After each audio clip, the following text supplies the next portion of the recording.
तो हम लोग इनडायरेक्ट टैक्सेशन के एमसीक्यू सबसे पहले डिस्कस करेंगे।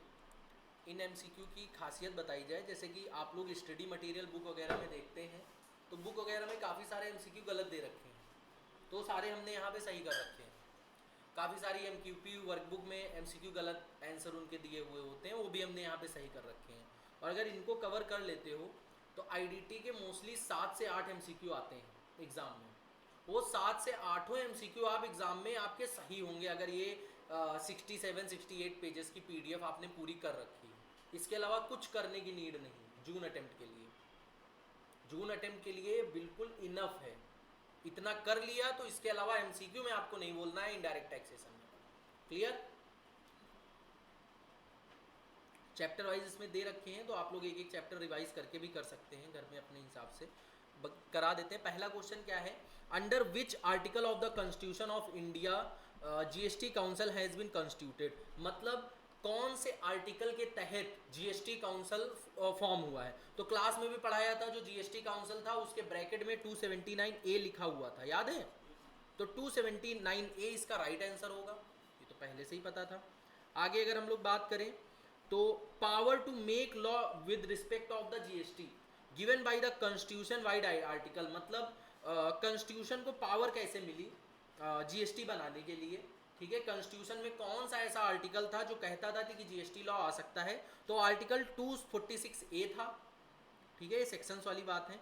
अब जीएसटी आईएन क्या है? 51% गवर्नमेंट कंपनी है या 50% गवर्नमेंट कंपनी है, 100% गवर्नमेंट कंपनी है। तो 100% गवर्नमेंट कंपनी है जीएसटी आईएन, पूरा इसका गवर्नमेंट का कंट्रोल रहता है, पूरी ओनरशिप गवर्नमेंट की है। 10 करोड़ तुमको भ्रमित करने के लिए लिखा गया है। क्लियर? तो C is the right answer. The items which will be taxable both under concurrent and central exercise law and new GST even after the implement of the GST. Motor spirit, alcohol, liquor for human consumption, tobacco and tobacco products. tobacco and tobacco products क्यों होगा tobacco and tobacco products? Question पहले सही से पढ़ो। कह लेंगे item which will be taxable both current central exercise law and new GST law after implementing GST law. कह रहे हैं कि अभी जो नया जो है हमारा कॉन्करेंट एक्सरसाइज लॉ है और नई जीएसटी है, इसमें इंप्लीमेंट होगा। तो अभी देखोगे तम्बाकू एंड तम्बाकू प्रोडक्ट इस लिस्ट में आता है। उसके बाद अगर बात की जाए who is the chairman and head of the GST council, तो चेयरमैन अगर देखोगे तो चेयरमैन हमारी फाइनेंस मिनिस्टर जो होती हैं, एफएम होती हैं, वो चेयरमैन होती हैं और वही हेड ऑफ द डिपार्टमेंट होती हैं जीएसटी काउंसिल की। तो ये तो सी वाला डायरेक्टली तुम लोग बिना देखे ही लगा सकते हो, finance minister. IGST act 2017 extend to whole of India. सारे एक्ट अब पूरे इंडिया पे लगते हैं। Which of the following is the benefit of the GST? Creating and unified national market, boosting Make in India initiative, reducing which of the reduction of compliances burden of taxpayer. Taxpayer का compliances burden वगैरह कम हो जाता है। GST का ये benefit है। Benefit में मतलब तुमको ये सारे बेनिफिट लगेंगे, लेकिन कीवर्ड अगर तुम पढ़ोगे जो बेनिफिट्स करवाए गए थे तो उसमें ये तुम्हारा बेनिफिट में दिया हुआ है। उसके बाद which of the following tax subsumed under GST. GST के अंदर कौन कौन से टैक्स सब्स्यूम्ड हुए? Central sale tax, central exercise, VAT, all of the above, सारे टैक्स ये सब्स्यूम्ड हुए थे। अब इसमें ये क्वेश्चन ऐसे भी आ सकता है, कौन सा टैक्स सब्स्यूम्ड नहीं हुआ है, और यहाँ पे कोई ऐसा टैक्स दे सकते हैं जो सब्स्यूम्ड ना हुआ हो। समझ रहे हो? तो तुमको वो चीज भी यहाँ पे देख के लेनी है। मतलब तुमको क्वेश्चन दोनों प्रोस्पेक्टिव से पढ़ के जाना है। क्लियर? अब देखो ये एमसीक्यू बैंक जो आईसीएमआई का एमसीक्यू बैंक है, ये वहां से एमसीक्यू है। क्लियर? ऊपर वाला भी एमसीक्यू बैंक से, ये वाला भी एमसीक्यू बैंक से, ये वाला भी एमसीक्यू बैंक से, और इन्हीं में से देखो एमसीक्यू बैंक से था, ये रिपीट हो गया। तो इन्हीं में से रिपीट होंगे तुम्हारे एग्जाम में भी, और इनमें में से नहीं हुआ तो इन्हीं जैसा होगा। इंडिया हैज चूजन, कौन सा जीएसटी मॉडल चूज किया? कैनेडियन मॉडल था जो चलता था डुअल मॉडल पे। डुअल मॉडल का मतलब सेंट्रल और स्टेट दोनों मिलके टैक्स को कलेक्ट करेंगे। ये कैनेडियन मॉडल था, तो Canadian model is the right answer. Constituent amendment act 2016 for the GST was 101 अगर देखा जाए तो बुक में भी जो लिखा था हाईलाइट करके 101 हमने लिखा हुआ था कॉन्स्टिट्यूशन अमेंडमेंट जब आया था। आईजीएसटी कब अप्लीकेबल होता है? Sold goods to UT, so goods purchase from central government, या फिर sold goods to one UT to another UT. अगर एक यूटी से दूसरी यूटी जा रहा है सामान तब आईजीएसटी लगता है। अगर विद इन द स्टेट या विद इन द यूटी होता है तब आईजीएसटी नहीं लगता है, तब सीजीएसटी और एसजीएसटी पिक्चर में आता है। एक यूटी या फिर यहां पे लिखा होता है एक state to another state, one state to another state, तब भी यही आता। लिखा है various tax have been subsumed in GST to make one nation one market for consumer, out of following determine which tax has been subsumed GST. तुमको बताना है कौन कौन से टैक्स जीएसटी में सब्स्यूम्ड हुए। Basic custom duty levied under custom act, जो basic custom duty है, टैक्स लॉटरी वाला टैक्स, टैक्स ऑन एडवर्टाइजमेंट, कौन कौन से टैक्स तुम्हारे सब्स्यूम्ड हुए हैं। तो तुम देखोगे custom duty, basic custom duty अभी भी लगता है, कस्टम वाले क्वेश्चंस में देखा होगा वैल्यूएशन अंडर कस्टम में। तो ये फर्स्ट वाला तो हम हटा ही देंगे, इस पे तो जीएसटी लगेगा ही लगेगा। लेकिन अगर देखा जाए लॉटरी पे टैक्स नहीं लगता है, एडवर्टाइजमेंट पे जीएसटी वाला कोई रूल नहीं है, तो इसका राइट आंसर होगा नहीं सॉरी सारी होगा, सारी होगा, ठीक है। GST stands for goods and service tax and it is the tax system that covers a wide range of goods and services, product, systems and exports. Goods and services, यहाँ पे अगर एक चीज और समझना, एक एमसीक्यू हमने देखा है, इसमें नहीं डाला है, सीए का है वो, गुड लिखा हो और सर्विस लिखा हो, इसको भी हम एमसीक्यू में नहीं कंसीडर करेंगे, या गुड और सर्विस लिखा हो इसको भी नहीं करेंगे, क्योंकि गुड्स एंड सर्विसेज होना चाहिए। अगर एक एस भी नहीं लगा है तो ऑप्शन गलत हो जाएगा, क्योंकि एक गुड्स और एक सर्विसेज कोई नहीं कवर होती, वाइड रेंज ऑफ गुड्स और wide range of services GST में कवर होती है। समझ में आया? तो ऐसा हमने सीए में देखा था, लेकिन अपने सीए में ऐसा कोई क्वेश्चन नहीं, तो हमने उसको उठा के यहाँ पे डाला नहीं है।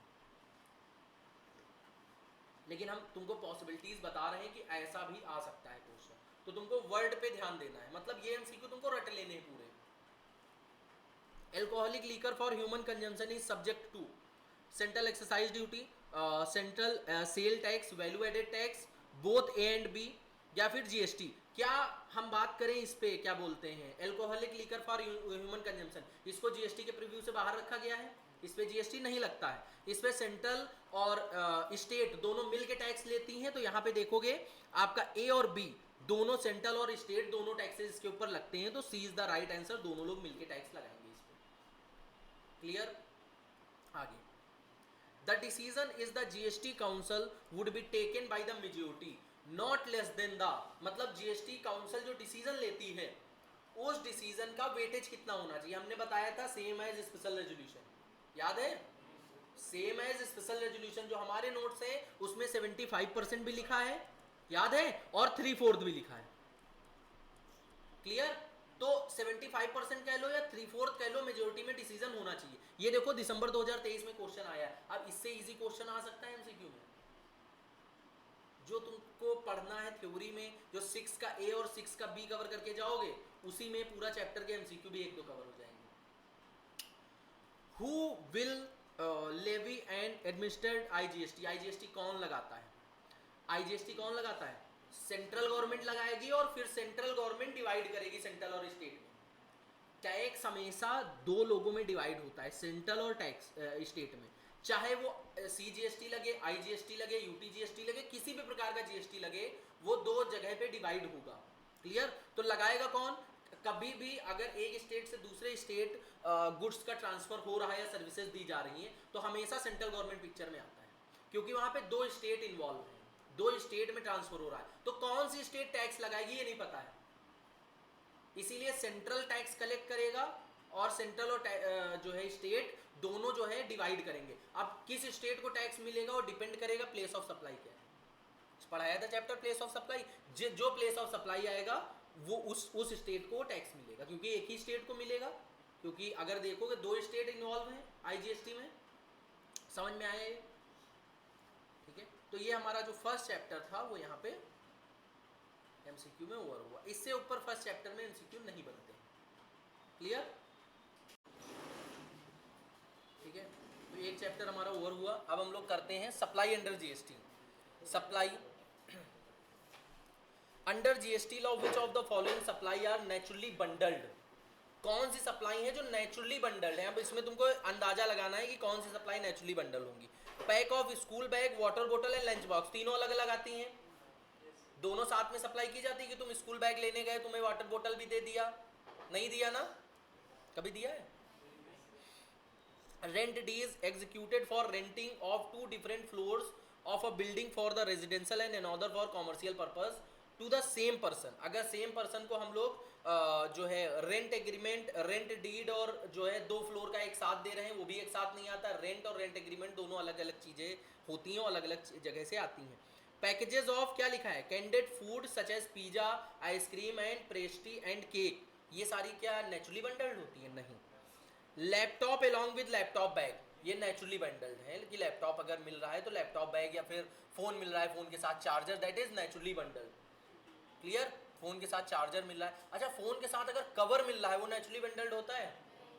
नहीं होता है। लेकिन सम केसेस, सम ब्रांड उसको बॉक्स के अंदर देती है, अगर बॉक्स के अंदर मिल रहा है तो नेचुरली बंडल्ड है। क्या बता रहे हैं सर, समझ रहे हो? जैसे कि एक बार हम अमित सर का फोन लेने गए थे, तो उसमें क्या हुआ था, उन्होंने बाहर से कवर दिया हुआ था, तो वो नेचुरली बंडल्ड नहीं है, दूसरे ब्रांड का।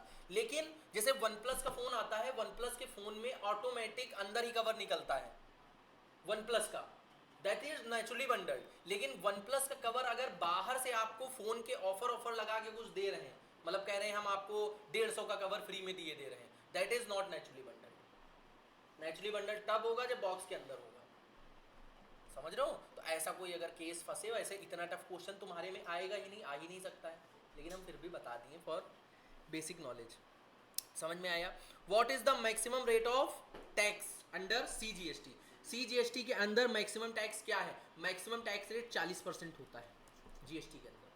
ठीक है, तो सीजीएसटी और एसजीएसटी दोनों अलग अलग पूछेंगे तो 20% होगा, 20% सीजीएसटी एसजीएसटी। ठीक है, the rate of tax shall be notified under CGST by, कह रहे हैं रेट ऑफ टैक्स जो होता है वो कौन नोटिफाइड करता है? Central government as per the recommendation of GST council. ये तो तुम लोगों को पता है कि किसी भी प्रकार का जीएसटी रेट हो वो जीएसटी काउंसिल रिकमेंड करता है सेंट्रल गवर्नमेंट को, सेंट्रल गवर्नमेंट उसको अप्रूव करता है, तब वो फाइनलाइज होता है। Clear? Name of the tax that would be levied on import, import के ऊपर कौन सा टैक्स लगता है? जब हम लोग कस्टम लगा रहे थे तो कस्टम पे जो भी टैक्स, कस्टम में कभी हमने सीजीएसटी आईजीएसटी किया? कस्टम को हम लोग हमेशा आईजीएसटी ट्रीट करते थे, याद है? One country to another country तो आईजीएसटी लगेगा। कितने चिंटू चिंटू क्वेश्चन है, ये नहीं देख रहे हो? Supply of goods in the course of import in the territory in India is, कह रहे हैं अगर गुड्स सप्लाई कर रहे हो इंपोर्ट के केस में तो क्या माना जाएगा? इंडियन टेरिटरी को as a inter state supply हम मानेंगे। इंटर स्टेट मतलब हमने बताया for the purpose of import and export. कभी भी अगर हम इंपोर्ट एक्सपोर्ट कर रहे होंगे तो उसको हम लोग हमेशा इंटर स्टेट, जैसे हम एक स्टेट से दूसरे स्टेट में ट्रांसफर करते थे वो मानते थे, उसी तरीके से एक कंट्री से दूसरे कंट्री ट्रांसफर करेंगे वो मानेंगे। कोई दिक्कत इसमें? आगे, zero rated supply includes, zero rated supply में export of goods and services आता है, supply of goods and services SEZ developer या फिर एसईजेड यूनिट में जितनी भी सप्लाई होती है वो सारी आती हैं, या फिर supply of goods and services SEZ developer और SEZ unit both A and B. A and B का मतलब कि एक्सपोर्ट और सप्लाई ऑफ गुड्स दोनों आ रही हैं आपकी, एसईजेड वाली और नॉर्मल वाली। तो ये is the right answer. Zero rated supply की डिफिनेशन होती है, उसकी डिफिनेशन में एक्सपोर्ट भी इंक्लूड होता है और supply of goods and services जो एसईजेड यूनिट को कर रहे हो वो भी इंक्लूड होती है इसकी डिफिनेशन में। सेक्शन 2 क्लॉज समथिंग में दे रखा है। Which of the following is not considered as goods as per CGST Act? CGST Act में गुड्स की डिफिनेशन दे रखी थी, गुड्स किसको नहीं माना जाएगा? नॉट कंसीडर्ड है। एग्जाम में जब भी क्वेश्चन पढ़ना तो नॉट जरूर कंसीडर करना। अगर नॉट तुम भूल गए, कई बच्चे होते हैं जल्दी में पढ़ते चले गए, होता होगा नॉट भूल गए और नॉट की वजह से पूरा एमसीक्यू गलत हो जाता है। 10 पैसा coin having sale value of 100 rupees, और दूसरा है शेयर ऑफ अनलिस्टेड कंपनी या फिर lottery ticket. Which of the following not considered at goods, इनमें में से गुड्स किसको नहीं माना जाएगा? हैं शेयर्स ऑफ अनलिस्टेड क्या चीज? गुड्स की डिफिनेशंस में शेयर्स नहीं आते हैं, ठीक है। तो यहाँ पे देखोगे तो गुड्स की डिफिनेशंस में शेयर को एक्सक्लूड किया गया है। क्या होती है गुड्स की definition? Any type of immovable property और जमन से निकलने वाली सारी चीजें, यही लिखा था। एक्सक्लूड करते हैं, तो ये सिक्योरिटी आया शेयर्स में, उसमें लिखा था एक्सक्लूड मनी एंड सिक्योरिटी, लिखा था गुड्स की डिफिनेशन में। तो ये किस में आया? सिक्योरिटी आया। शेयर डिवेंचर किस में आते हैं? सिक्योरिटी में। तो एक्सक्लूड किया गया है, ठीक है। तो यहाँ नॉट हमने पकड़ लिया था, तो कौन सा नहीं है गुड्स की डिफिनेशन में? तो शेयर्स नहीं है, डिवेंचर नहीं है, सिक्योरिटी किसी भी प्रकार की नहीं है। A supply that consist two और मोर services would be classified the provision of that describe the variables that subject to the higher rate of taxation is called। मिर्च होता है क्यों? इसमें क्या कहा जा रहा है? कोई भी एक है प्रोडक्ट जिसमें टू और मोर, बहुत सारे प्रोडक्ट हैं और जिसमें हायर टैक्स लग रहा हो, हायर टैक्स स्पेसिफाई हो, उसको क्या बोलेंगे? मिक्स। मिक्स बोलेंगे, ठीक है।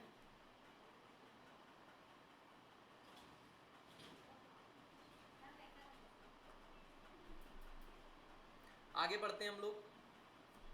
Which of the following is not a supply under the CGST act. CGST act के अंदर सप्लाई किसको नहीं माना गया है? यहाँ पे सप्लाई किसको नहीं माना गया है? कह रहे हैं goods supplied free of cost and sons to its agent for further supply to customer ₹5,000 with invoice will be issued by the agent in its own name. अगर एजेंट अपने नाम से इनवाइस इशू करता है तो सप्लाई मानते हैं? मानते हैं, ठीक है। Importation of accounting services, importation of accounting services for business purchase free of cost from dependent further resident in USA. USA से हमने मंगाया कुछ अकाउंटिंग सर्विसेज वगैरह देनी है, क्या माना जाएगा इसको? सप्लाई, इसको भी। And expensive watches gift to an employee worth 50,000 no other gift provided to such employee during the entire financial year. क्या इसको सप्लाई मानेंगे? नहीं मानेंगे। क्यों? 50,000 के अंदर की अगर गिफ्ट दे रहे हो एम्प्लॉय को तो वो एग्जेम्प्ट है, उसको हम जीएसटी के अंदर मतलब एज अ सप्लाई नहीं मानेंगे। लिखाया था हमने 50,000 के अंदर गिफ्ट दे रहे हो इन अ फाइनेंशियल ईयर, तो 50,000 के अंदर गिफ्ट है, तो that is the right answer. समझ में आया? पढ़ लो इसको।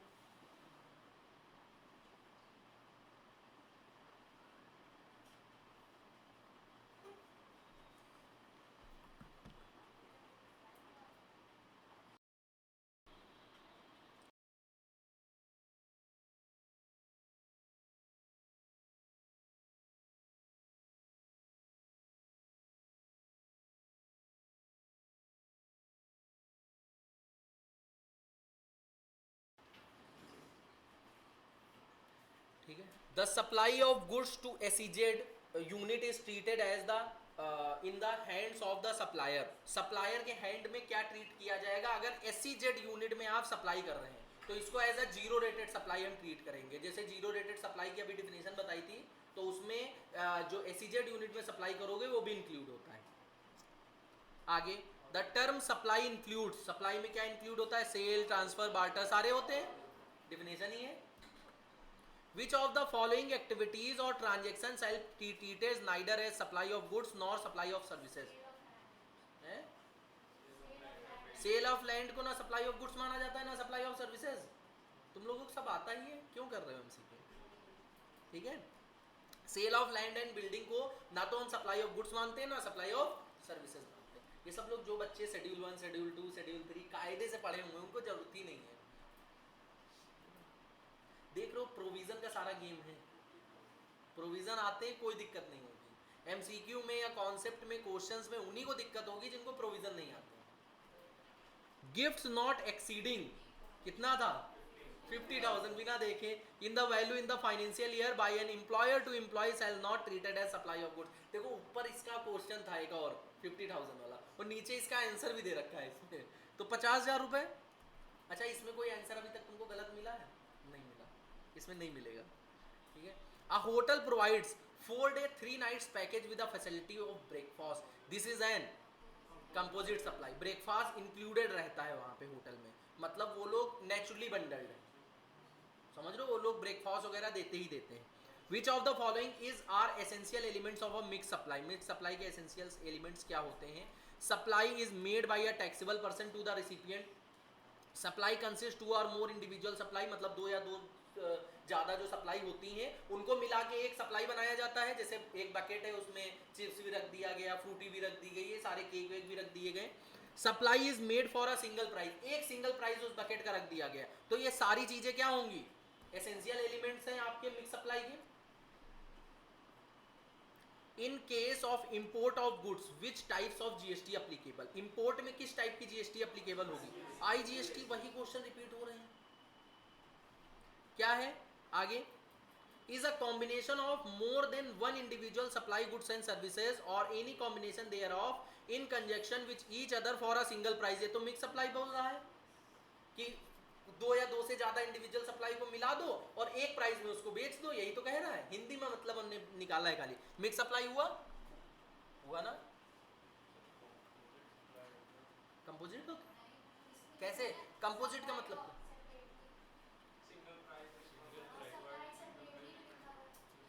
तो वही बता रहे हैं। कैसे होगा कंपोजिट, समझाओ हमें। प्रोविजन पढ़ो बेटा। सेपरेटली ना भी देखो, चलो छोड़ दो, इसको काटो। अब बताओ, अब कहां से कंपोजिट लग रही है?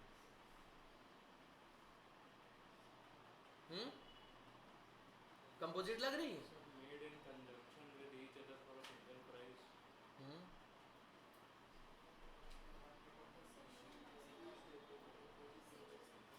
यहाँ पे जैसे ही हमने देखा ये लोग इंडिविजुअल सप्लाईज हैं, इंडिविजुअल सप्लाईज का मतलब अलग अलग बिक सकती हैं गुड्स एंड सर्विसेज और एनी कॉम्बिनेशन, उनका कॉम्बिनेशन बनाया गया इस कंजक्शन में each other for a single price, जिसको हम सिंगल प्राइस पे एक बकेट पूरा बेच सकते हैं।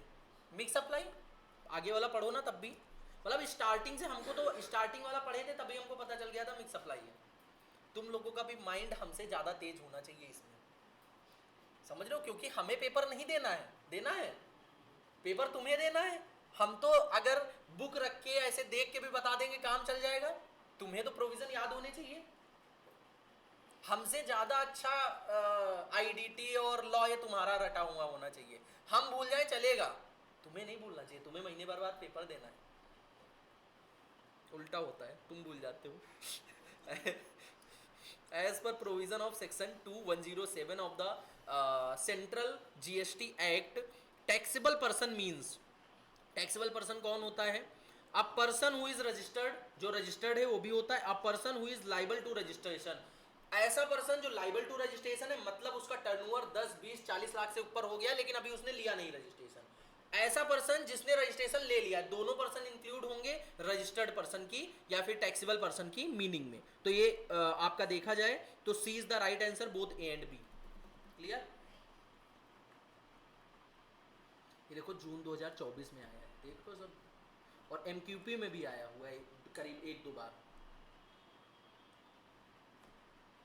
सम्राट Bazaar, a store located and registered under GST in Gujarat, Gujarat में स्टोर है जो रजिस्टर्ड है और लोकेटेड है। Come out with a big discount offer, discount offer दे रहे हैं at the time of Durga Puja on various gift items, काफ़ी सारे गिफ्ट आइटम पे डिस्काउंट वगैरह दे रहे हैं। In order to attract more customer it has decided to supply a gift pack, बताया नहीं? गिफ्ट पैक जैसे तुम लोग जाते हो ड्राई फ्रूट होते हैं दिवाली पूजा वगैरह में, ऐसे होता है। Containing 5 packets of sugar free biscuits 500 gram each, जिनका टैक्स रेट 12% है। मतलब पहला प्रोडक्ट ये है, क्या है? बिस्किट्स। 5 प्रोडक्ट में ये पहला प्रोडक्ट है बिस्किट्स, जिसका 12% है। फर्स्ट एक पैकेट क्या है? रोस्टेड आलमंड्स, जिसका टैक्स रेट है 18%। दूसरा प्रोडक्ट एक पैकेट चॉकलेट है 50 ग्राम की, जिसका टैक्स रेट 28% है। एक बोतल मैंगो जूस है जिसका टैक्स रेट, फर्स्ट 3 और ये 4th हो गया, ठीक है। एक प्रोडक्ट और होगा, single basket for a price of 1500, 1500 रुपए प्राइस इसका ये पे कर रहे हैं। State type of supply and the tax rate applicable, tax rate क्या अप्लीकेबल होगा और कौन से टाइप की ये सप्लाई है। सप्लाई तो हमने बता दिया ये मिक्स है, और जो हाईएस्ट रेट ऑफ टैक्स होता है वो मिक्स सप्लाई पे लगता है। हाईएस्ट क्या है? 28 है शायद, तो 28% ऑफ टैक्स लगेगा। अब ऑप्शन देख लेना जिसमें ये लिखा हो वो सही हो जाएगा। हाँ, mix supply highest rate of tax 28% applicable to chocolate, chocolate पे 28 था, वही पूरे पैकेट पे एप्लीकेबल हो जाएगा। कोई दिक्कत? कोई दिक्कत? जैसे आपको ऑप्शन दे रखे हैं कंपोजिट 18% गलत है, कंपोजिट 28% ये भी गलत है, हमको दोनों कॉम्बिनेशन मिक्स और 28 मैच होना चाहिए, मिक्स और 18 मैच हो रहा है, तो हमारा डी वाला इज द राइट आंसर। सही? क्लियर? कितना इजी है यार। What is the mandatory limit for gift given? ऊपर वाला क्वेश्चन रिपीट हुआ है 50,000, तो देखो जून 2024 में आया है। अब तुम सोचो अगर ये एमसीक्यू करके जाते हो तो तुम्हारे ये अटेम्प्ट में भी रिपीट होंगे, होंगे कि नहीं होंगे? समझ लो, तो ये तुम लोगों को फ्री नंबर दे रहे हैं हम 14-15 नंबर, ये समझ लो। Free gift worth 50,000 in a financial year is not treated as supply. Which of the following statement is incorrect? अगर बता दे अच्छे से तुम लोग जीएसटी पढ़ लो तो जीएसटी का पेपर जो 60 नंबर का आता है, 60 में 60 बच्चे के आ सकते हैं, एक क्वेश्चन नहीं गलत होगा अगर कोई बच्चा हमारी सारी स्ट्रेटेजी फॉलो करे। इनडायरेक्ट टैक्सेशन में बताया ही है हमने, समझ रहे हो? कोई बच्चा नहीं फेल हो सकता है। Which of the following statement is incorrect? कौन सा इनकरेक्ट है, मतलब हमको निगेटिव अप्रोच रखनी है। Power to levy GST on alcohol human for human consumption remain with the state government, क्या ये सही है? सही है ये? along with GST additional excise duty is levied by the state government on तम्बाकू, ये सही है? इसमें हमको इनकरेक्ट फॉर इनकरेक्ट के हिसाब for petrol and diesel the GST council has decided the date from the GST will be applicable. Crude oil and natural gas not taxable under GST, ये भी सही है, तो बी वाला हमारा ये गलत है। अब मिस्टर प्रशांत कहाँ सही है?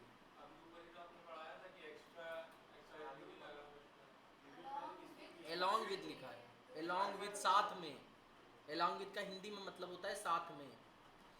Mister Prashant works with ABC limited as a senior manager since 1/4/2019 से काम करते हैं as a senior manager. On 11/5/2030 the company gave him a cash gift of 55,000, तो कैश गिफ्ट इनको 55,000 का दे रहे हैं for his contribution in acquiring new client. नया क्लाइंट लेके आए तो इनको कैश गिफ्ट दे दिया, जैसे कंपनी में वो देते हैं इंसेंटिव, उस टाइप का।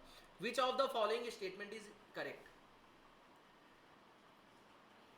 लिखा हुआ है the gift received from employer to employee fully exempt होता है, the gift received from employer to employee fully taxable GST as amount exceed 50,000। अगर 50,000 से एक्सीड हुआ तो कभी ये नहीं करो कि 5,000 टैक्सेबल करो, पूरा पूरा टैक्सेबल होता है, तो पूरा पूरा टैक्सेबल होगा, 55,000 फुल्ली टैक्सेबल होगा और फुल्ली इस पे टैक्स लगेगा। क्लियर? तो यहाँ पे हमारा सप्लाई के जो एमसीक्यूज हैं वो यहाँ पे खत्म हुए। अब हम लोग आरसीएम रिवर्स चार्ज मैकेनिज्म के एमसीक्यूज करेंगे। आरसीएम में अगर देखा जाए, sitting fees received by director of XYZ limited who is liable to pay GST. अगर देखोगे आरसीएम में हमने हमेशा एक बात बताई थी, अगर कोई कंपनी है और किसी क्लाइंट को सर्विसेज दे रही है, अपने एम्प्लॉय को दे रही है, तो हमेशा company is liable to pay tax, क्योंकि कंपनी जीएसटी में रजिस्टर्ड होगी, उसका एम्प्लॉय नहीं होगा। क्लियर? तो जहां भी कंपनी दिखे आरसीएम में उठा के उसको टैक्सेबल कर दो। तो XYZ limited is liable to pay tax. आगे भी यही है, इंश्योरेंस कंपनी है और एक इंश्योरेंस एजेंट को जो है सर्विसेज दे रही है, तो यहाँ पे जो इंश्योरेंस कंपनी है वो लायबल टू पे टैक्स। उसके बाद sponsorship services provided by mister X to XYZ limited, XYZ limited दिख रहा है, इसको टैक्सेबल कर दो। समझ रहे हो? उसके बाद क्या है, reverse charge means the liability to pay tax by the supplier of, supplier of होगा, रिसिपिएंट होगा। टैक्स कौन पे करता है? सप्लायर पेमेंट करता है, रिसिपिएंट करता है ना, तो रिसिपिएंट होगा, recipient is liable to pay tax. अगर देखें हम लोग कौन होगा, recipient is liable to pay tax. RCM का रूल ही यही है कि नॉर्मली जीएसटी कौन पे करता है, लेकिन नॉर्मल केस में जीएसटी सप्लायर पे करता है गवर्नमेंट को, लेकिन आरसीएम में रिसिपिएंट डायरेक्टली गवर्नमेंट को पे करता है। ये तो पढ़ चुके हो तुम लोग, वही चीज तो यहाँ पूछी गई। आगे इफ क्या लिखा है, तम्बाकू leaves produce from agriculturist by the registered person the applicability of RCM will be reverse charge is applicable as this is unnotified goods. इसमें कुछ नोटिफाइड गुड्स दे रखे थे, समझ लो। नोटिफाइड गुड्स अगर तम्बाकू लीव्स वगैरह का प्रोडक्शन आप कर रहे हैं, तम्बाकू के पत्ते आप उगा रहे हैं, तो आप आरसीएम में आएंगे, आपको टैक्स पे करना पड़ेगा। ये जो नोटिफाइड गुड्स एंड सर्विसेज थी, लिस्ट दे रखी थी, उसमें लिखा हुआ था, समझे। On supply of OIDR services, OIDR services याद होगा क्या होता है, ऑनलाइन इंफॉर्मेशन क्या चीज OIDR services by a person located in taxable territory. Taxable territory का मतलब बताया था within India. To a non taxable territory मतलब foreign, who is liable to pay tax in this case. कौन tax pay करेगा, supplier. Supplier क्यों पे करेगा, इसका कॉन्सेप्ट बता सकता है।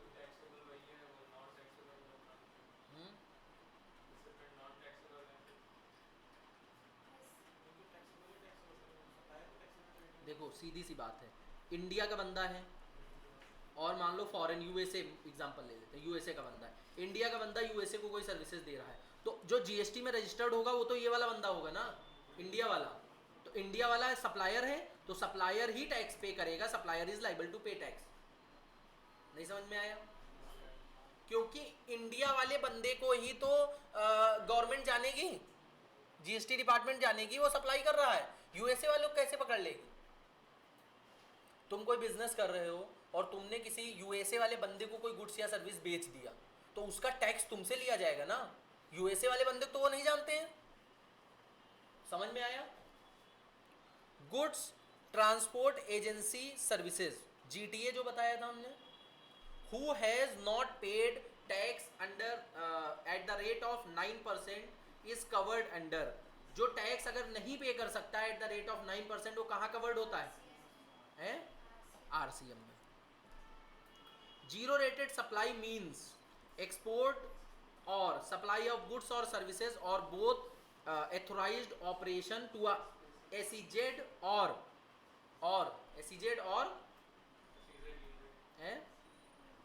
एसटीपी है, ऑल है और एसीजेड यूनिट। अभी ऊपर पढ़ा था हमने जीरो रेटेड सप्लाई की डिफिनेशन में, तो एसीजेड यूनिट यहां पे लिख दोगे। Supply of services by a music composer, अगर म्यूजिक कंपोजर किसी म्यूजिक कंपनी, जैसे हमने टी सीरीज का एग्जांपल क्लास में दिया था, तो T Series is liable to pay tax, T Series tax pay करेगा, तो ये रिवर्स चार्ज में आएगा। Identify following form of services which are covered under RCM mechanism 9.3। 9.3 में कौन कौन सी सर्विसेज कवर होती हैं, लीगल सर्विसेज, जीटीए वाली services, man power services, rent a cab. तो अगर देखोगे लीगल कंसल्टेंसी और नहीं 9.3 में नहीं आता है जीटीए, समझ लो जीटीए का सेक्शन अलग है। तो फर्स्ट वाली सर्विसेज और थर्ड वाली जो सॉरी फर्स्ट वाली और थर्ड वाली, थोड़ा सा ये गलत लग रहा है, फर्स्ट और सेकंड होगा, ठीक है। सर वो ऐसा ना 9.2 में गवर्नमेंट स्पेसिफाई हाँ हाँ और 9.3 में था कि ये लोग हैं आएंगे ये लोग साथ, तो ये जो मैन पावर वाला है ये 9.3 के नहीं आएगा, तो इसलिए इसको देख लेते हैं अभी, क्योंकि जीटीए वाला 9.2 में आता है। देख ले। Services by way of admission to, admission कहाँ पे, म्यूजियम, नेशनल पार्क या फिर टाइगर रिजर्व या फिर recognise sporting event where the admission ticket cost 600 rupees per person is not exempt from GST. ये तुम्हारे इसका एग्जेम्पशन वाले चैप्टर का है, ठीक है, आरसीएम का नहीं है। अगर आप कहीं पर जो है एडमिशन लेते हैं, services by way of admission to recognise sports event, जहाँ पे एडमिशन की टिकट कॉस्ट 600 रुपये पर पर्सन से ज़्यादा होती है, तो वो जीएसटी से एग्जेम्प्ट नहीं होता है। एग्जेम्पशन वाले रूल तुमको पढ़ने पड़ेंगे इसके लिए। अब एग्जेम्पशन इसके बाद आ भी गया, ठीक है।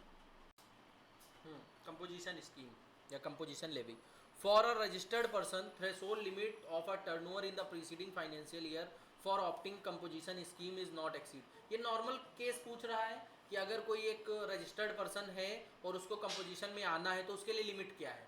अच्छा, तुमको 75 लाख या 50 लाख वाली लिमिट तब बतानी है जब या तो सर्विसेज का केस कह रहा है तब 50 लाख बतानी है, या तो स्पेशल कैटेगरी कह रहा है तब 75 लाख बतानी। अपने मन से तुम 75 लाख या 50 लाख एज्यूम नहीं करोगे, तुमको नॉर्मल केस मानना है अगर कुछ लिखा नहीं हुआ है क्वेश्चन में। तो यहाँ पे क्या होगा, 1.5 करोड़ लिमिट होनी चाहिए, मतलब 150 लाख या 1.5 करोड़ कुछ ही भी लिखा हो सकता है। इसको हम ऐसे भी लिख सकते हैं, कुछ लोग इसमें भी कंफ्यूज ना हो जाए, दोनों तरीके से पता होना चाहिए कि 1.5 करोड़ ही 150 लाख है। For which of the following goods the manufacturer is not allowed to opt composition scheme. कुछ चीजें थी जिसका मैन्युफैक्चरर हो तो अलाउ नहीं होगा, ट्रेडर हो अलाउ हो जाएगा, ऐसे करके था। पान मसाला, आइसक्रीम, तमाकू, मैन्युफैक्चरर, तमाकू substitutes, all of the above होगा कि इनके अगर मैन्युफैक्चरर हो तो आपको 5 नोटिफाइड गुड्स थे, जिनके अगर मैन्युफैक्चरर हो तो फिर आपको कंपोजिशन नहीं मिलेगी। अगर ट्रेडर हो मिल जाएगी, एक क्वेश्चन आया था ऐसा कि ट्रेडर है तो मिलेगा, हाँ मिल जाएगा। Which of the following is exclusive from the computation of aggregate turnover? aggregate turnover से क्या हम जो है हटा देते हैं, एक्सक्लूड करते हैं। तो अगर हम लोग देखें वैल्यू ऑफ इनवर्ड सप्लाई जिसपे आरसीएम बेसिस पे होता है, तो आरसीएम बेसिस पे चाहे इनवर्ड हो चाहे आउटवर्ड हो, कुछ भी हो आरसीएम वाला हम कभी इंक्लूड नहीं करते एग्रीगेट टर्नओवर, ठीक है। In case of manufacturer except ice cream, pan masala, तम्बाकू, for whom concessional rate applicable under the composition, the rate is, manufacturer का रेट क्या था, पक्का, तो वही 1% लगा देना। Whether are registered person under composition scheme claim ITC, क्या आईटीसी क्लेम कर सकता है, सही सी बताओ। यस सर, नहीं कर सकता। What is the threshold limit in case of person of special category states take fresh registration in composition scheme. कह रहे हैं अगर एक पर्सन है स्पेशल कैटेगरी स्टेट्स में है तो उसकी लिमिट क्या होगी, 75 लाख। तो यहाँ पे देखो मुंह खोल के बोल रहा है कि हमको स्पेशल कैटेगरी वाली लिमिट बताओ, तब बताएंगे। ऐसे ही कोई कह रहा है कि केवल सर्विसेज, ओनली सर्विसेज सप्लाई कर रहे हैं, तब हमको बताओ कंपोजिशन की लिमिट क्या है, तब हम 50 लाख बताएंगे। 10(2)A जो सेक्शन में दे रखा है, सर्विस सप्लाई ऑफ सर्विसेज वाला, clear. X and company a supplier registered under GST and Meghalaya wants to opt composition scheme, the aggregate turnover limit क्या होगी, मेघालय किसमें स्पेशल कैटेगरी में आता है। तो ये सब याद रखना, हमने तुरंत मार्क कर दिया मेघालय देख के, तुमको भी ऐसे ही करना है। हाँ, पेपर में मार्क ना करना, पेपर फाड़ देता है वो जो आता है लखनऊ में, बताया था ना हमने, अंकुर पता है ना,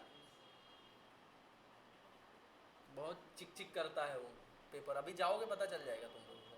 कितने लोग पेपर दिए हैं अभी, हाँ अंकुर दिया है, वो ये दिया है, तुमको भी पता होगा, लंबा लंबा सा है, क्या चीज़, हाँ आईडी कार्ड टांग के आता है और टोटल गंदी इंग्लिश में बात करता है। गंदी इंग्लिश जानते हो, आती नहीं है लेकिन बात करेगा समझे।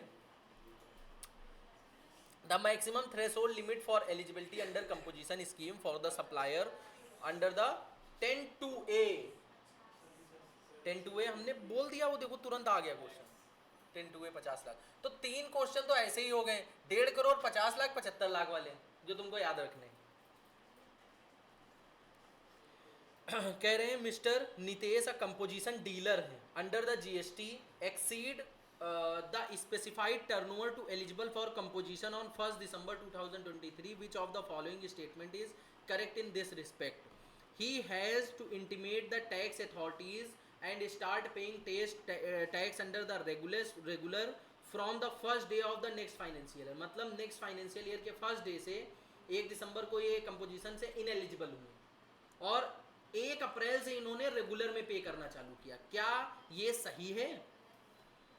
The permission granted to him deemed to withdrawal from the days his turnover crosses the specified limit and he shall be liable to pay tax under the regular scheme from the first day 1st December 2023। क्या ये सही है? क्योंकि इन्होंने first day से start कर दिया। अभी हम बोल नहीं रहे सही, सारे पढ़ लें तब हम बताएंगे। ही है सारे पढ़ लिया करो। अब 1 जनवरी से सही है नहीं, 1 दिसंबर, जिस डेट को ये इनएलिजिबल हुए थे उसी डेट से इनको रेगुलर में टैक्स पे करना पड़ेगा, एक दिन भी नहीं बढ़ा सकते। क्लियर?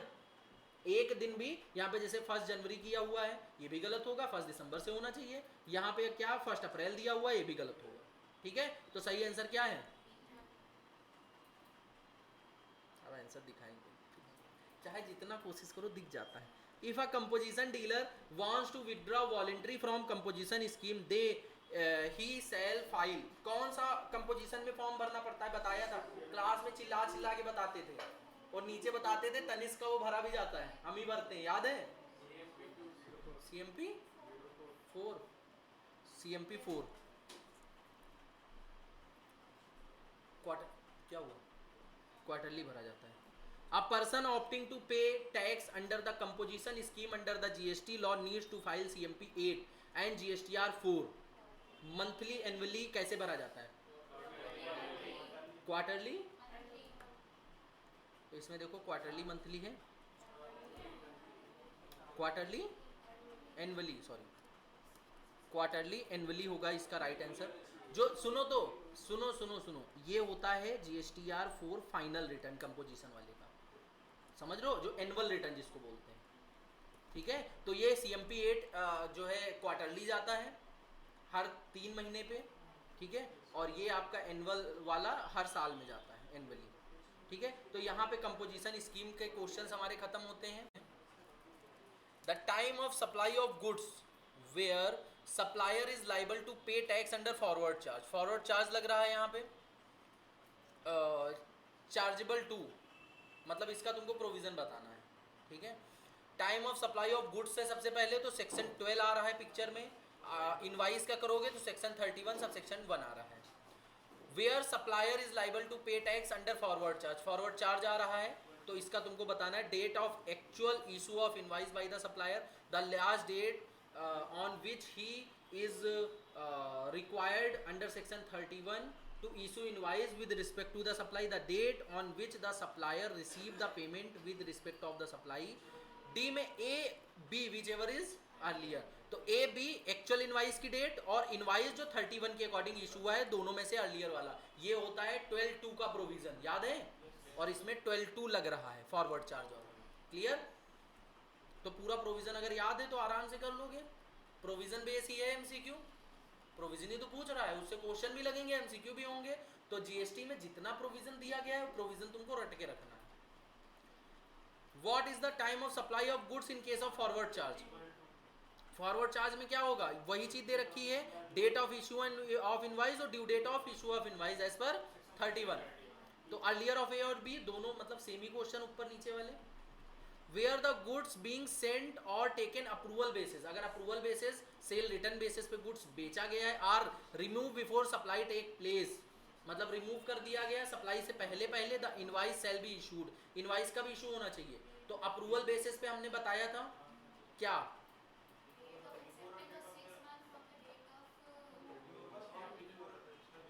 बिफोर और at the time of supply या 6 months from the date of removal, दोनों में से अर्लियर वाला।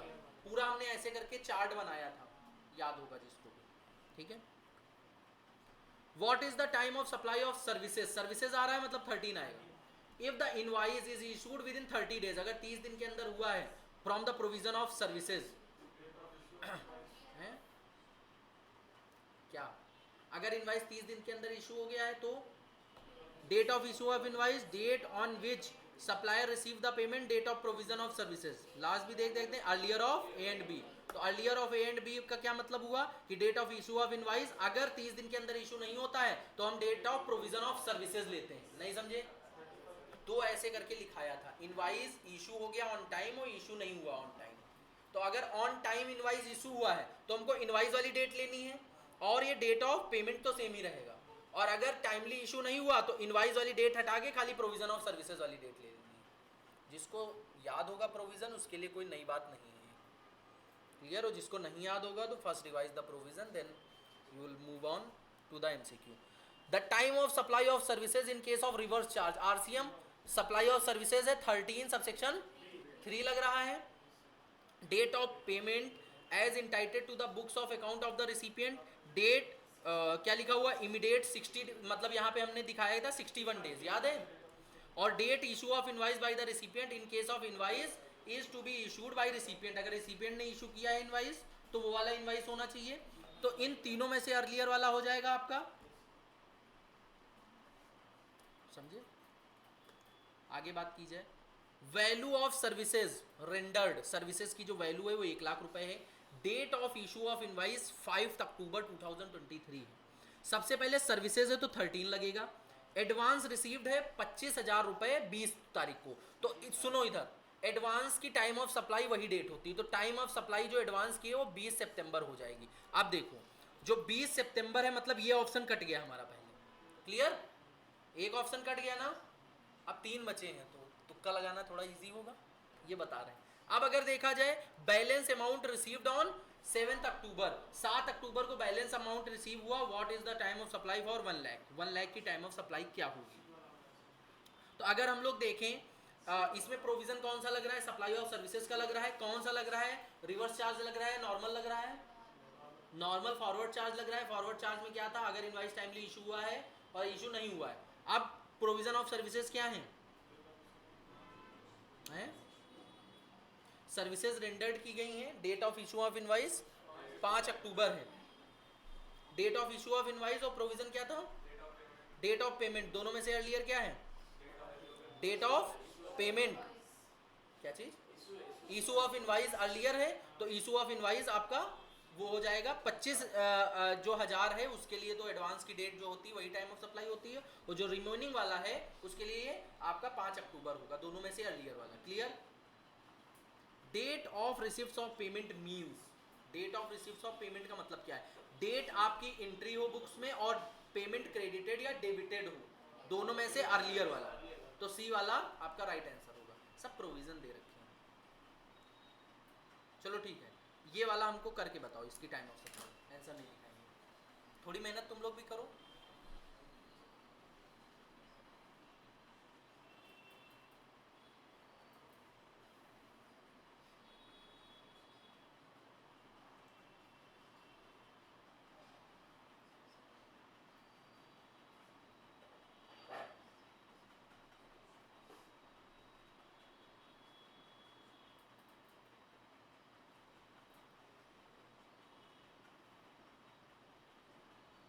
सेक्शन 14 लग रहा है इसमें,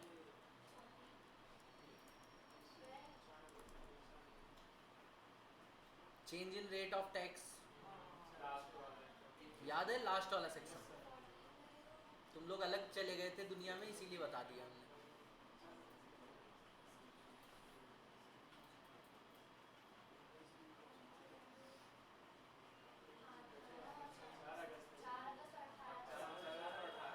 इसको हम बता देते हैं ये कैसे आया है, क्योंकि काफ़ी लोग भूल गए होंगे। इसमें 4 बॉक्स बनते हैं, कौन कौन से,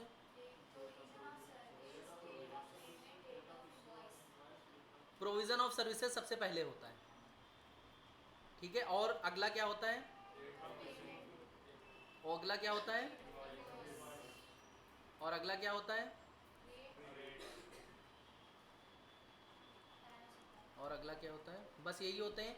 प्रोविजन ऑफ सर्विसेज कभी टाइम ऑफ सप्लाई नहीं बनता है, याद है, ठीक है। तो इसमें देखो राजा हैं, जो Mister Raja supplied a machinery to Ranka 28 July 2030 को, the applicable rate of GST on that day, मतलब 28 जुलाई 2023 जो था, इधर देखना, 28 जुलाई 23 को जो रेट था वो कितना था, 12%, ठीक है।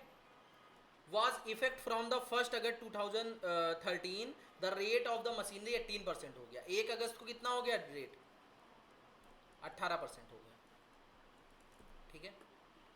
उसके बाद क्या कहा गया, Mister Raja issued on invoice on the sale of the machinery to Mister Roka on 4 August. 4 अगस्त को इन्होंने इनवाइस की डेट इशू की, तो 4 अगस्त कब आ रही है, बाद में आ रही है, तो डेट ऑफ इनवाइस जो है वो बाद में आएगी, बाद का मतलब आफ्टर, आफ्टर आया ये। उसके बाद he received the payment on 10 August, payment कब आया है, पेमेंट भी आफ्टर में आया है 10 अगस्त को। What will the time of supply, अगर देखोगे यहाँ पे क्या दोनों मैच कर रहे हैं, हैं अर्लियर दोनों में से, ठीक है।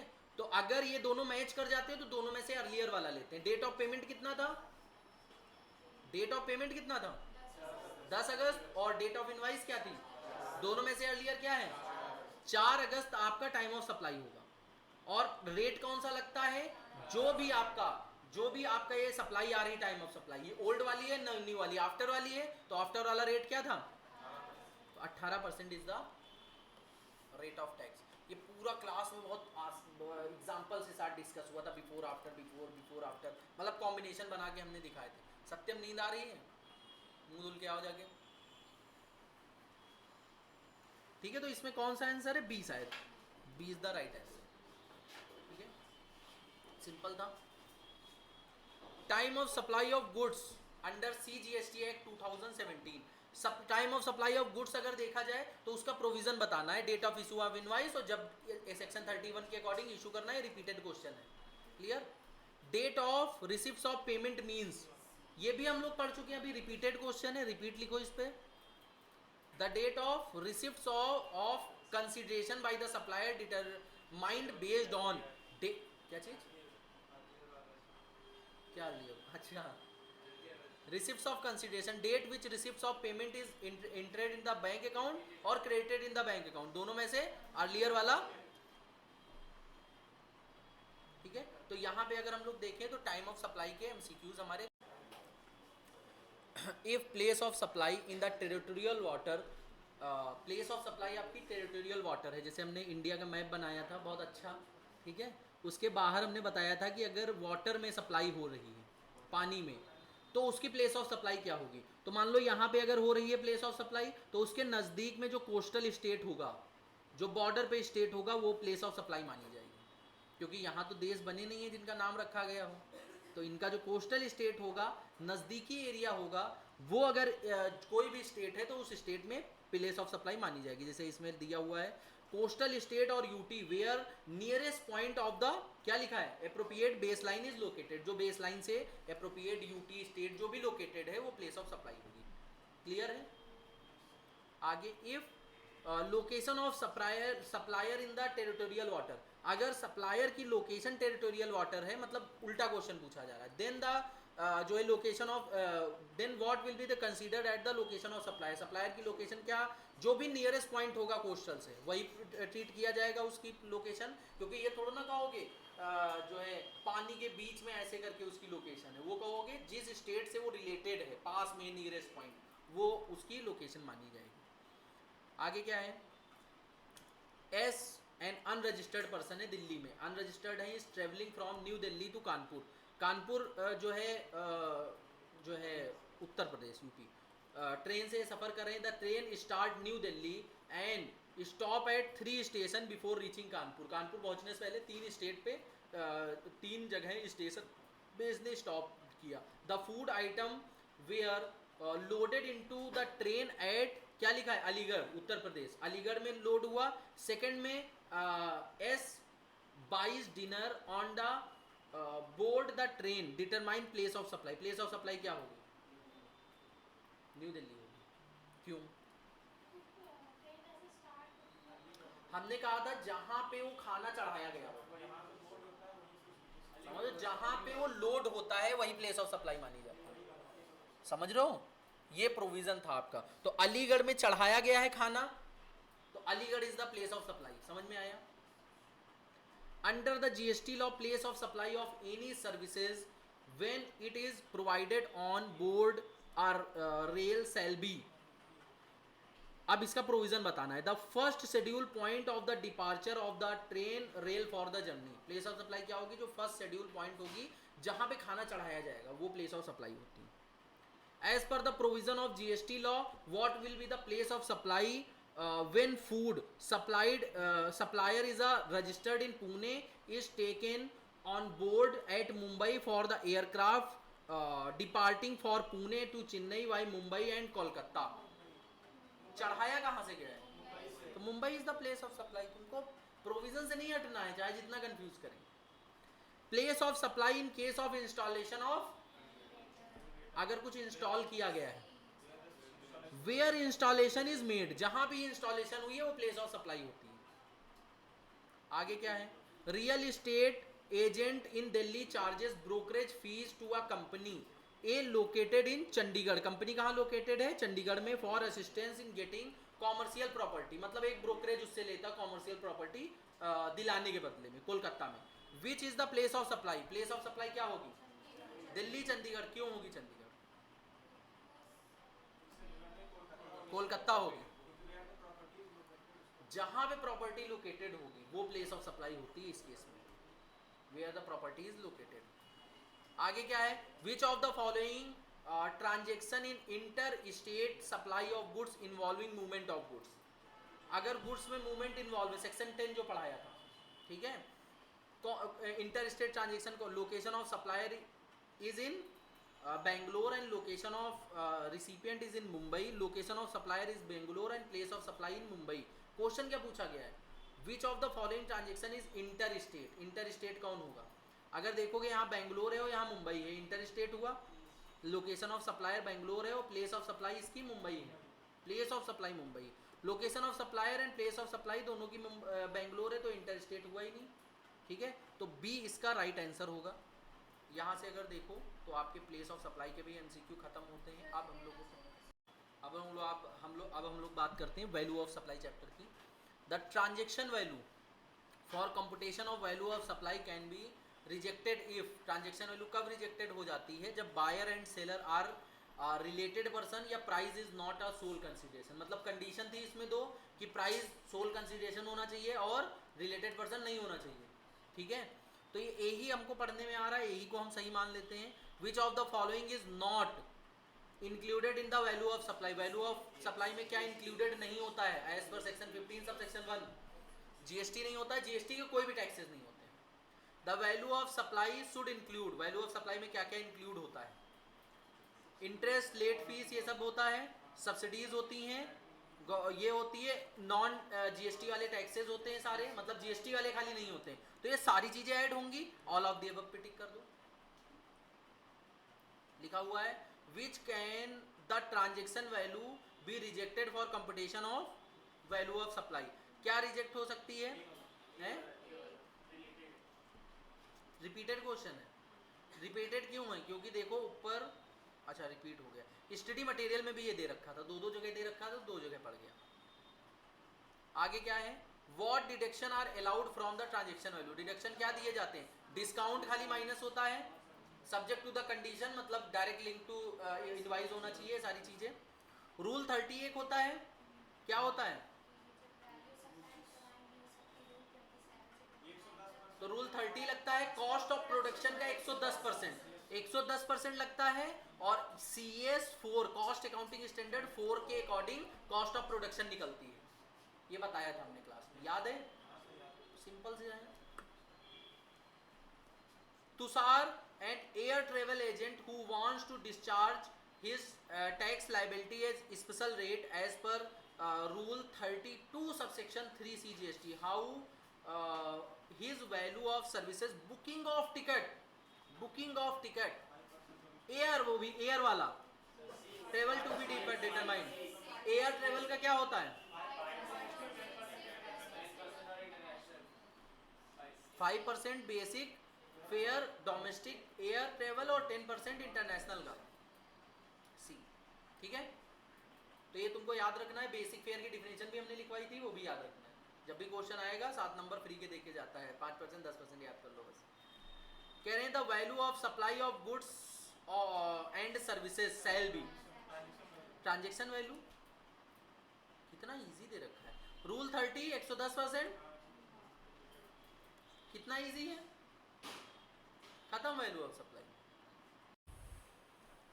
In case of goods dispose of by way of free sample, अगर फ्री सैंपल गुड्स दिए गए हैं, ठीक है, तो अगर देखा जाए recipient can claim ITC, supplier can claim ITC, supplier can not claim ITC क्योंकि वो फ्री सैंपल दिए गए हैं, फ्री सैंपल पे आईटीसी क्लेम नहीं होती है। If goods are received in installment, अगर इंस्टॉलमेंट में हुई है तो लास्ट लॉट पे होगा, ITC can be availed ITC can be taken on the receipts of the last installment. ये सब प्रोविजन इतने अच्छे से रटे हुए हैं, तुम लोगों को रटे हैं ना? नहीं रटे? रटे, ठीक है, बेइज्जती ना कराना। A registered taxable person is eligible to claim refund in respect of export of goods and services in the following cases। मतलब रिफंड कब मिलेगा? Under bond without payment of IGST and claiming refund and utilization ITC का credit on payment of IGST and claim refund of IGST paid on such goods and services, none of the above, both and B. A and B दोनों के cases में अगर देखोगे तो under bond without payment of IGST and claim refund for utilization of input tax credit. मतलब हमने tax का payment नहीं किया है, ITC को हमने बताया ITC का जो क्रेडिट होता है उससे टैक्स पेमेंट हो जाता है, तो हम टैक्स पेमेंट उसी से ITC के क्रेडिट से कर दिए पहले वाले पॉइंट में। दूसरे वाले पॉइंट में क्या हुआ? On payment of GST and claim refund, हमने क्लेम कर दिया उस GST का पेमेंट करने के बाद, तो दोनों काम हम कर सकते हैं। तो ए और बी दोनों इज द राइट आंसर। हमने बताया था GST तुम अगर किसी प्रोडक्ट पे लिए हो तो उसको इनकैश नहीं करा सकते हो, जब भी तुम्हारी टैक्स लायबिलिटी बनेगी उससे वो सेट ऑफ हो जाएगा, वही काम हुआ है।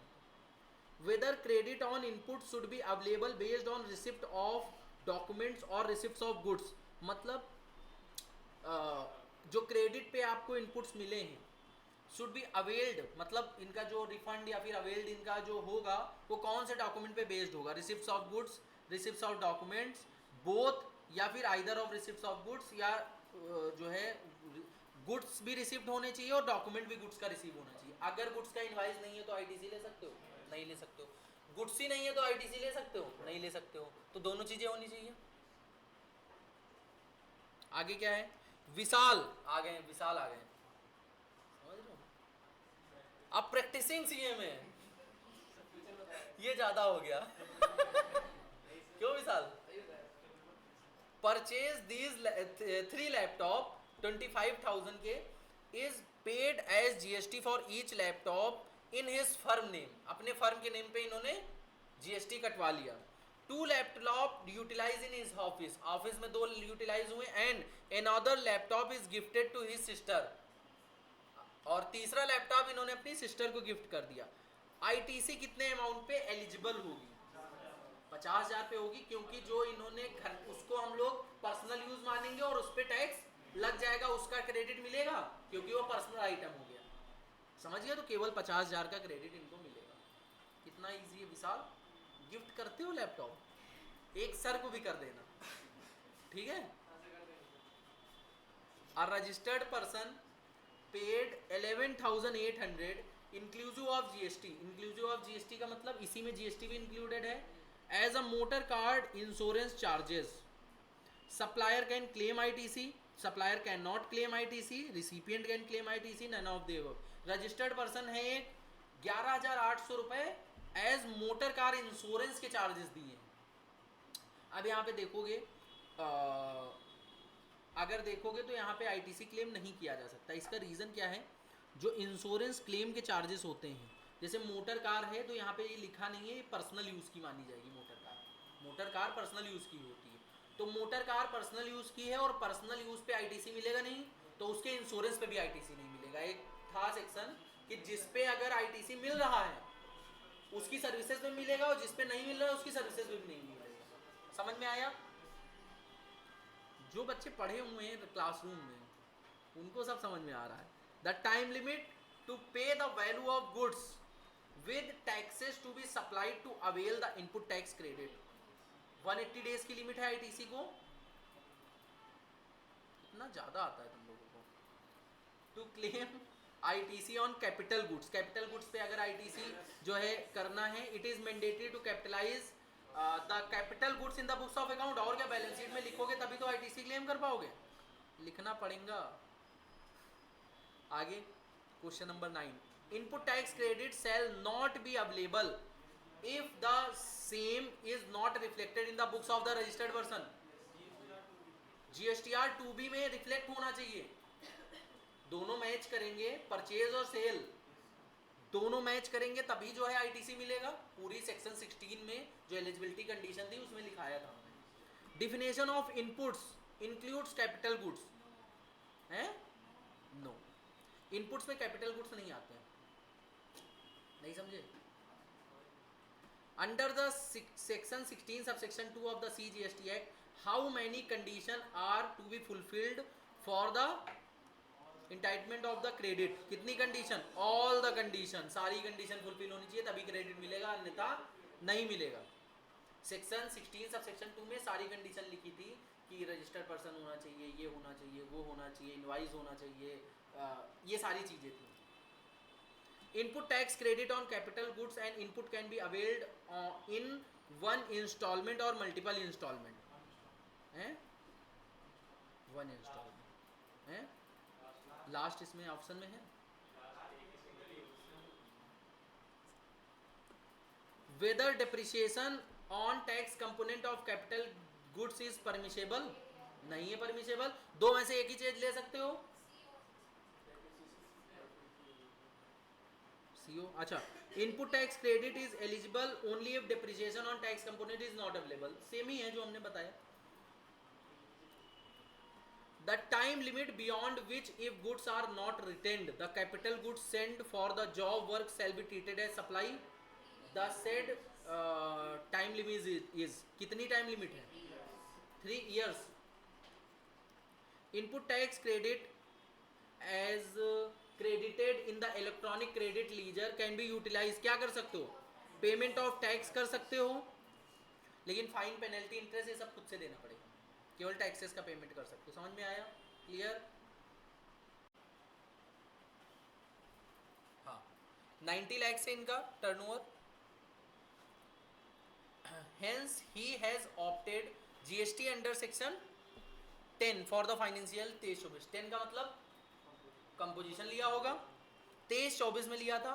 During the financial year 23-24 his taxable turnover कितना था? 1 करोड़ 10 लाख रुपए। कंपेरिजिंग the supply of goods 1 crore था रेगुलर रेट, जीएसटी 5% और सप्लाई ऑफ सर्विसेज था regular rate 18%। What would be the his gross tax liability? इनकी ग्रॉस टैक्स लायबिलिटी क्या आएगी 23-24 में? तो बता सकता है कोई ग्रॉस टैक्स लायबिलिटी इनकी क्या आएगी 23-24 में? 1 करोड़ 10 लाख रुपए हैं, जिसमें अगर देखोगे 1 करोड़ रुपए पे 5% जीएसटी लग रहा है, तो 1 करोड़ का 5% कितना हुआ है? 5 लाख। और उस सर्विसेज कितनी बची फिर? सुनो तो पहले निकालो तो।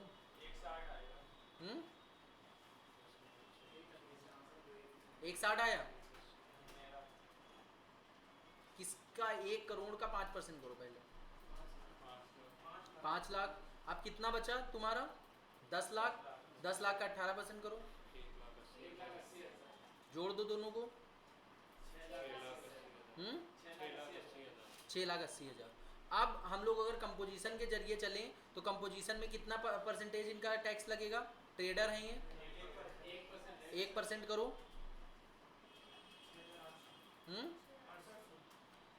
कितना? किसका किए हो 1%? 1,10,000 का करो, सॉरी 1 करोड़ 10 लाख का।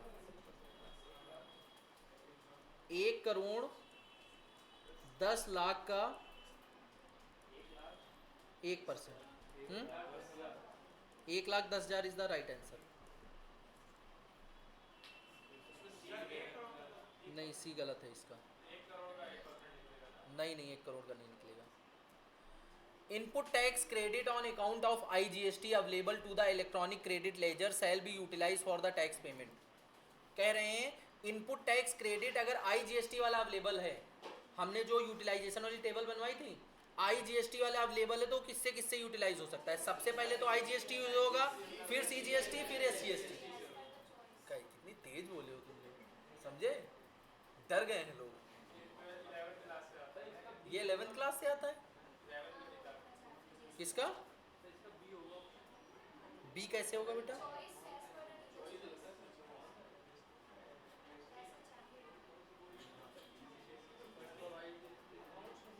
देखो, IGST पहले होगा, उसके बाद CGST, SGST, चाहे जिस ऑर्डर में करोगे।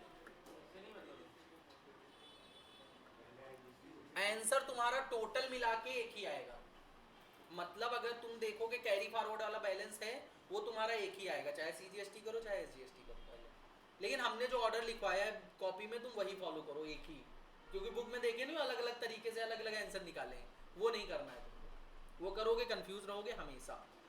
ठीक है, अब हम लोग रजिस्ट्रेशन पढ़ लेते हैं, छोटा सा चैप्टर है। Form to be applied for registration, registration के लिए कौन सा जीएसटी आरईजी 1 याद होगा।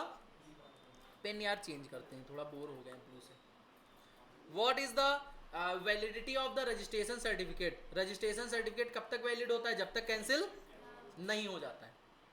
The registration certificate granted to non resident taxable person is valid for, कितने दिन के लिए वैलिड होता है,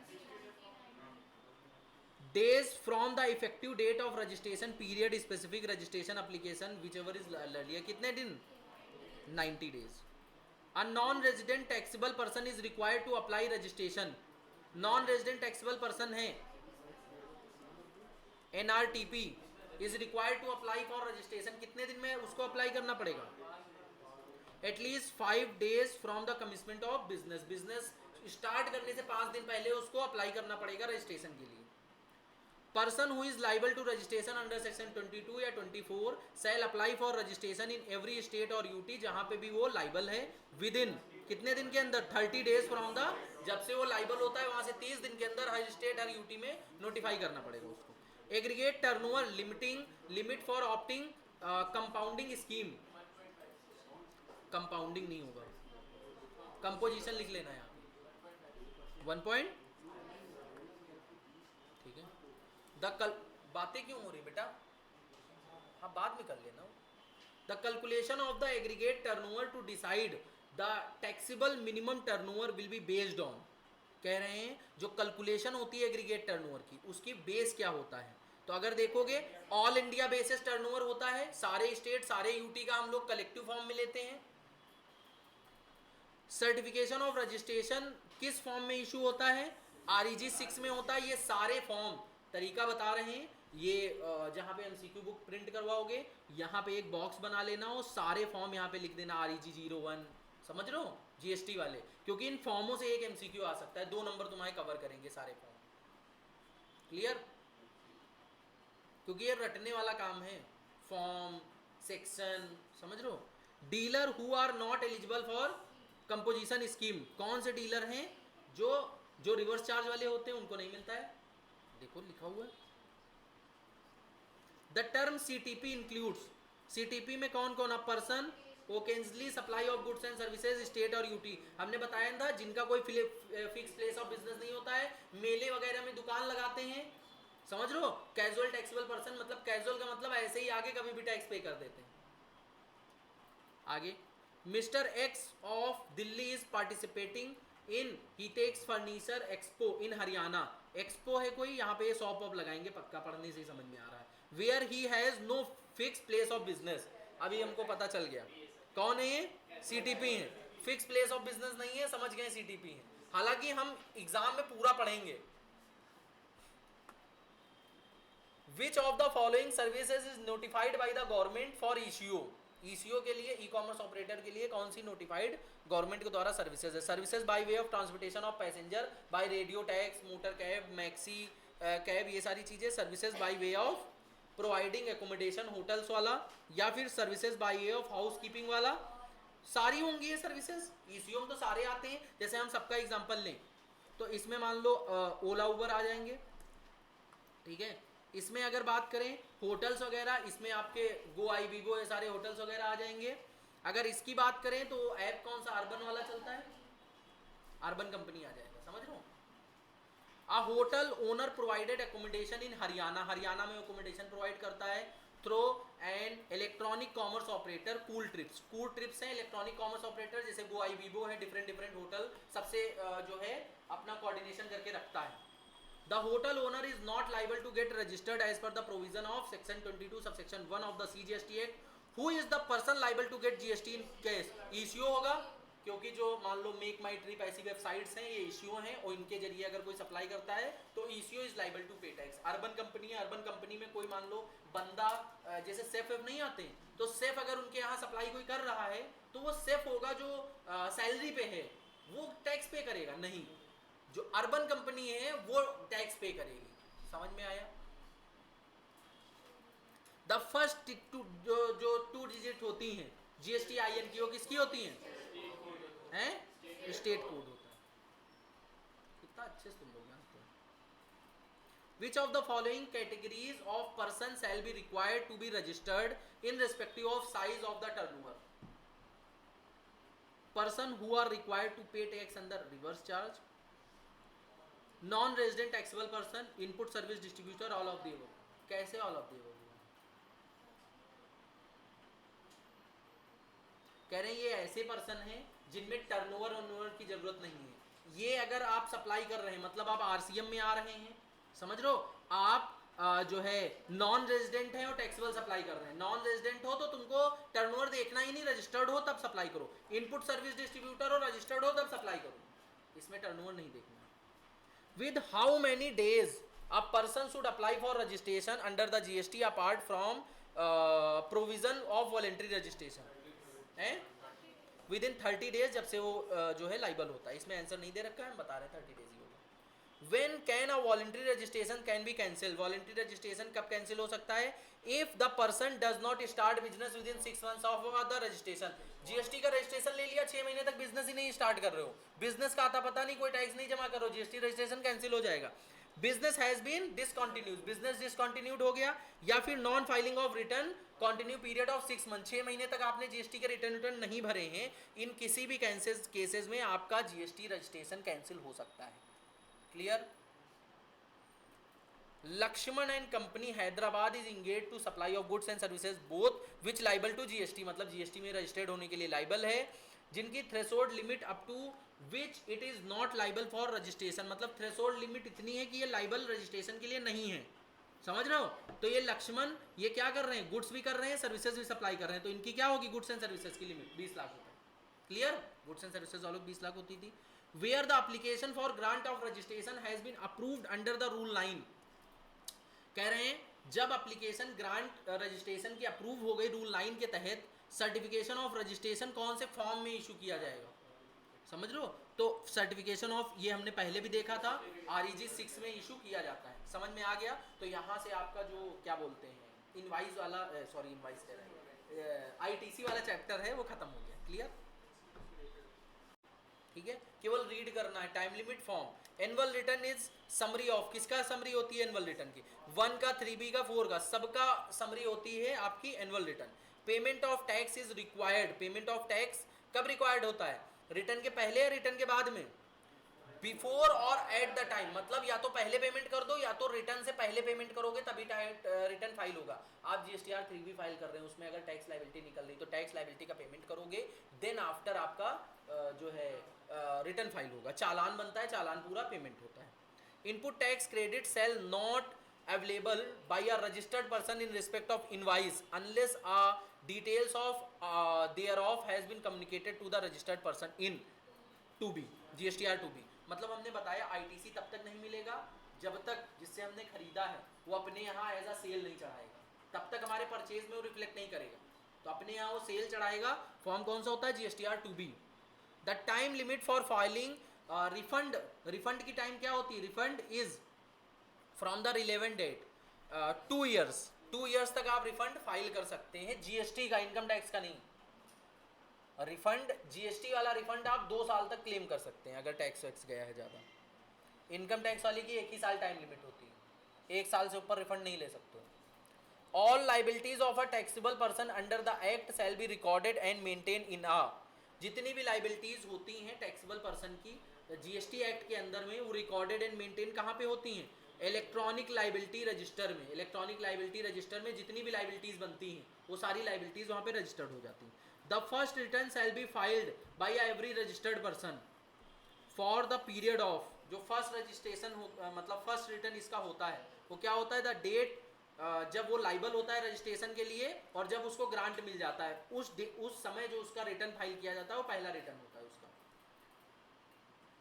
ए एंड कंपनी फर्म है, was dissolved and it's GST registration cancelled हो गया 31 8/2022.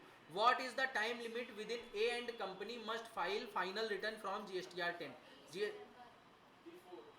इसका प्रोविजन क्या है?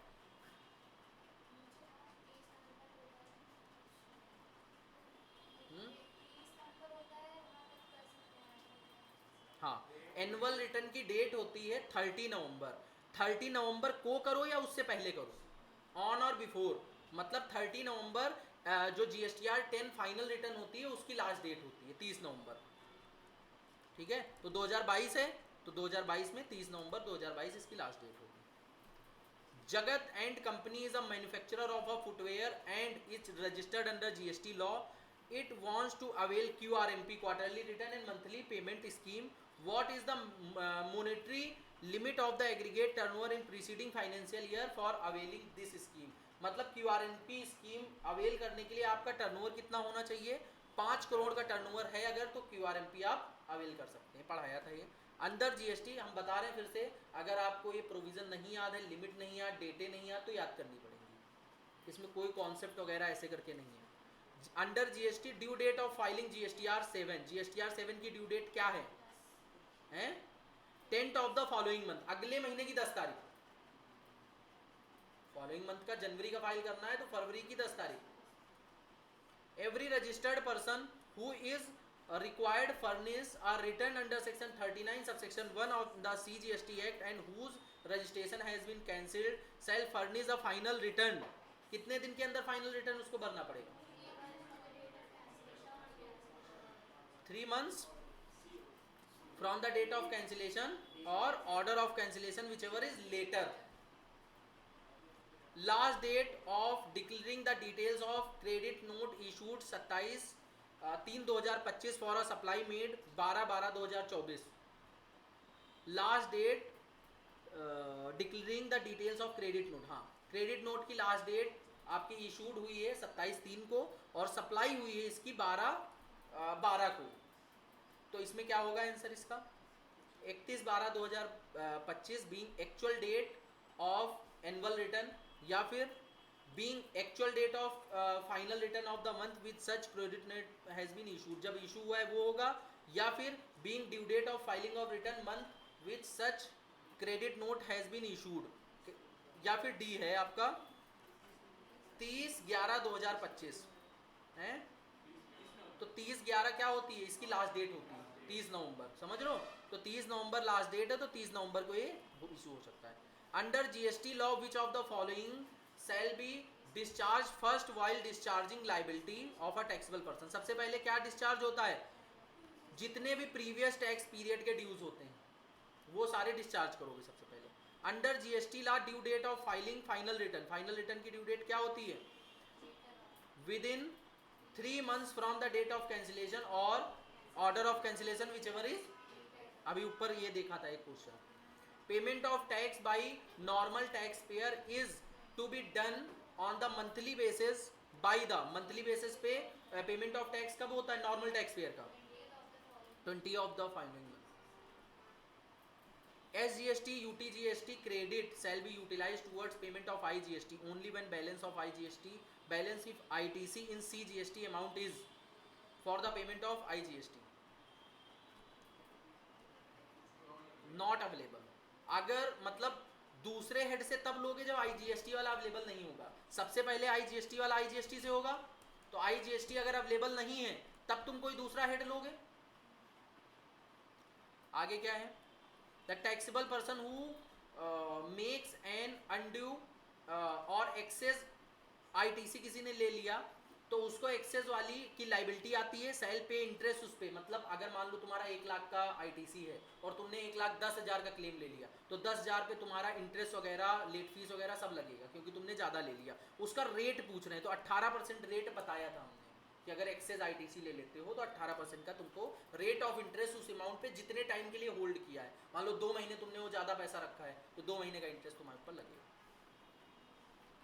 The details of outward supply of goods and services shall be reflected by 11th of the sale कब तक चढ़ा दोगे? 11। Details of outward supplies and include, outward supply में क्या include होगा? सारे होंगे जितने भी invoices, debit note, credit note, revise invoice, सब कुछ सेल से रिलेटेड, सब कुछ रिटर्न आया है, सब इंक्लूड होगा, ठीक है। Balance in electronic credit ledger can be utilise toward payment of, जो इलेक्ट्रॉनिक क्रेडिट लेजर का पैसा है वो सिर्फ आउटपुट टैक्स के लिए, इंटरेस्ट, पेनल्टी, लेट फीस के लिए तुम कैश में ये चालान बना के पेमेंट करोगे। समझ में आया? कोई दिक्कत? तो ये तुम्हारे आईटीसी के एमसीक्यूज थे।